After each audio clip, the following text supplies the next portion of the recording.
शिक्षण हेच परमोधर्म हा आदर्श डोळ्यासमोर ठेवून महात्मा ज्योतिबा फुले यांनी महिलांसाठी पहिली शाळा उघडली होती. त्यांचीच प्रेरणा घेऊन समाजाप्रती आपलेही काही देणं बनते या भावनेतून डॉक्टर प्रशांत रोकडे यांनी समाजातील काही लोकांना एकत्र घेऊन 14 एप्रिल 2012 रोजी कलोतीनगर अमरावती येथील राष्ट्रपिता ज्योतिबा फुले अभ्यासिका सुरू केली. देशात स्पर्धा परीक्षेच्या नावाखाली शिक्षणाचे बाजारीकरण सुरू आहे. त्यातून विद्यार्थ्यांची मोठ्या प्रमाणात लूट केली जाते. या सगळ्याला अपवाद ठरणारी अभ्यासिका म्हणजे राष्ट्रपिता ज्योतिबा फुले अभ्यासिका. येथे गरीब व होतकरू मुलांना स्पर्धा परीक्षेचा अभ्यास करण्याकरिता मार्गदर्शन व आवश्यक सर्व सोयी सुविधा निशुल्क उपलब्ध करून देण्यात येते. बाबासाहेबांच्या शिका, संघटित व्हा आणि संघर्ष करा या शब्दांच्या उक्तींचा खरा अर्थ समजून घेऊन समाज देणगीतून पूर्ण महाराष्ट्रात 42 ठिकाणी या अभ्यासिकेच्या शाखा सुरू करण्यात आल्या. पुढे या अभ्यासिकेतील काही विद्यार्थ्यांनी नोकरी लागल्यानंतर शेगाव नाका रहाटगाव येथे बुद्ध विहारात एक नवीन अभ्यासिका सुरू केली. त्यातूनच विहार तेथे अभ्यासिका ही संकल्पना समोर आली आणि बडनेरा व मार्डी रोड या ठिकाणी विहारात ही मुले अभ्यास करतात. या अभ्यासिकेच्या माध्यमातून आतापर्यंत 400 मुलं वेगवेगळ्या पदावर रुजू झालीत, तर 2000 विद्यार्थी सद्यस्थितीत या अभ्यासिकेचा लाभ घेत आहेत. शिक्षणाचे प्रबोधन करणे आणि आधुनिक समाज घडविणे हे या अभ्यासिकेतून अभ्यास करून यश संपादन केलेल्या विद्यार्थ्यांचे मनोगत. जय भीम. मी अश्वजित वानखडे, कलोतीनगर अभ्यासिकेत सिलेक्टेड विद्यार्थी आहे. मी मुंबईला वन महाराष्ट्र एस कॉटन मध्ये आहे. आम्ही सोबतच सर्वजण अभ्यास करायचो. त्या माध्यमातून जे काही आमचे कोर कमिटी मेंबर आहेत त्याच्या गायडन्स थ्रू आम्ही अभ्यास केला आणि वेगवेगळ्या पोस्टवर सिलेक्ट झालेलो आहे. तर पे बॅक टू सोसायटी या उद्देशाने आम्ही हे सर्व चळवळ काम करतो. या समाजाला काहीतरी आपलं देणं आहे या गोष्टीची जाणीव ठेवून आपण पण या मुवमेंटला कसं समोर नेता येईल या उद्देशाने आम्ही सर्वजण प्रयत्न करतो. सध्या अभ्यासिकेत शिकत असलेल्या विद्यार्थ्यांचे अभ्यासिकेबद्दलचे मनोगत आणि अनुभव. माझं नाव स्मिता पुरुषोत्तमराव भिवगडे. मी आर्वीची आहे आणि राष्ट्रपिता ज्योतिबा फुले अभ्यासिकेची विद्यार्थिनी आहे. खरं तर राष्ट्रपिता ज्योतिबा फुले ही अभ्यासिका हिचं बीज मूळ अमरावतीतूनच होतं आणि याला 5 वर्ष कंप्लीट सुद्धा झालेले आहे आणि त्याच्याबद्दल राष्ट्रपिता ज्योतिबा फुलेचा खूप मोठा प्रोग्राम पण झालेला होता.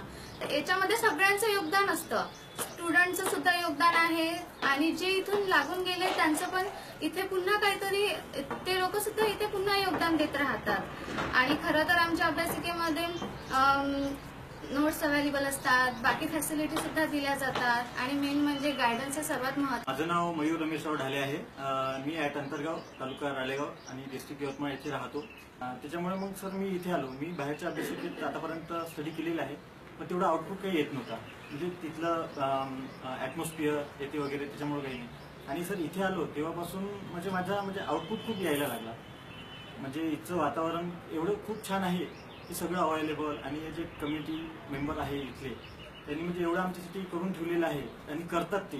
येथे म्हणजे सगळे पुस्तकं अवेलेबल आहे. 18 मार्च 1956 ला डॉक्टर बाबासाहेब म्हणतात की some young man come forward and take the responsibility of the society. मग डॉक्टर प्रशांत रोकडे आणि त्यांची जी काही ही सर्व टीम आहे या सर्वांनी 2012ला एक सेटअप उभं केलं. अमरावतीमध्ये जवळपास आज 5 ठिकाणी अभ्यासिका निर्माण झाल्या आहेत आणि याचा मोठ्या प्रमाणामध्ये विस्तार हा नागपूरमध्ये झालेला आहे. या टीममध्ये माननीय डॉक्टर प्रशांतजी रोकडे, त्याच्यानंतर माननीय संदीपजी तामगाडगे सर, त्याच्यानंतर माननीय धीरज कुमार सर हे मोठ्या प्रमाणामध्ये त्याग, समर्पण आणि बलिदानावर आधारित कार्य करतात. लोक फक्त भाषणं करतात आणि या पद्धतीचे जे काही ब्युरोक्रेसीमध्ये असलेले जे काही बाबासाहेबांचे प्रतिनिधी आहेत हे समाजामध्ये प्रत्यक्ष जाऊन काम करणारी लोक आहेत. ज्या लोकांचे आईवडील गरीब आहेत, जे लोक दबलेले आहेत, जे लोक ग्रामीण भागामध्ये राहत आहेत, जे लोक झोपडपट्टीमध्ये राहत आहेत, ते लोक सुद्धा या समाजाच्या मुख्य प्रवाहामध्ये येणं गरजेचं आहे. आणि म्हणून फक्त या लोकांना रोजगारच उपलब्ध करून देणे हा आमचा मुख्य ऑब्जेक्ट नाही आहे, तर बाबासाहेबांच्या विचाराचा किंवा शाहू फुले आंबेडकरांच्या विचाराचा व्यक्ती निर्माण व्हावा. तर या ठिकाणी जवळपास आमच्या महाराष्ट्रामध्ये 42 अभ्यासिका आहेत.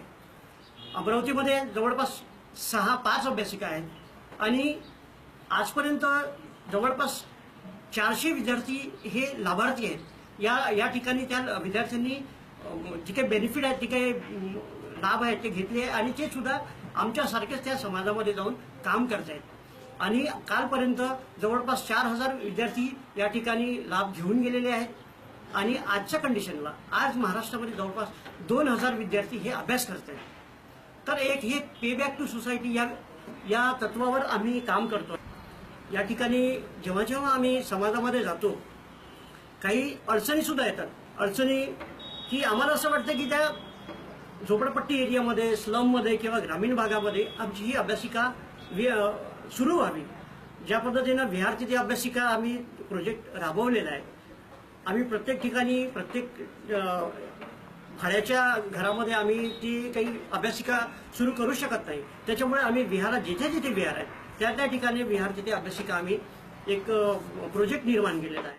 मला एवढंच सांगायचं आहे की आम्ही खूप भाषणं करतो किंवा प्रत्यक्ष कृती करणं आज गरजेचं आहे. तर एक म्हटलं जातं की नुसतीच कल्पनेची नको आता भरारी, नुसतीच कल्पनेची आता नको भरारी, आयुष्य झिजवण्याची ठेवू जरा तयारी. थँक्यू.